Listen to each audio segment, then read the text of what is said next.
Hi అండి. Welcome back to sister blogs. ఈరోజు నేను ఓట్స్ ఉప్మా ఎలా చేయాలో చూపిద్దాం అనుకుంటున్నాను. ఈజీగా చేసుకునేది ఓట్స్ ఉప్మా. వితిన్ 5 మినిట్స్లో అయిపోతుంది. సో చాలా టేస్టీగా ఉంటుంది, హెల్తీ కూడా ఓట్స్ మనకి. సో ఫస్ట్ ఆయిల్ వేసేసుకొని కడాయిలో, తర్వాత పోపు పెట్టేసుకోవాలన్నమాట.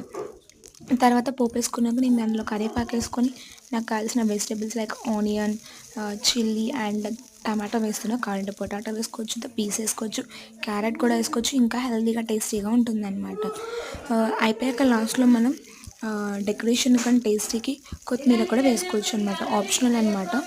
సో తర్వాత బాగా ఉడికినాక వాటర్ పోసేసుకొని తగినంతగా అందులో కొంచెం సాల్ట్ వేసుకొని అది బాగా బాయిల్ అయ్యాక వాటర్ అనేది ఓట్స్ వేసేసుకొని అది కూడా బాగా ఉడికినాక ప్లేట్లో సర్వ్ చేసుకొని తింటే సూపర్గా ఉంటుందన్నమాట ఓట్స్.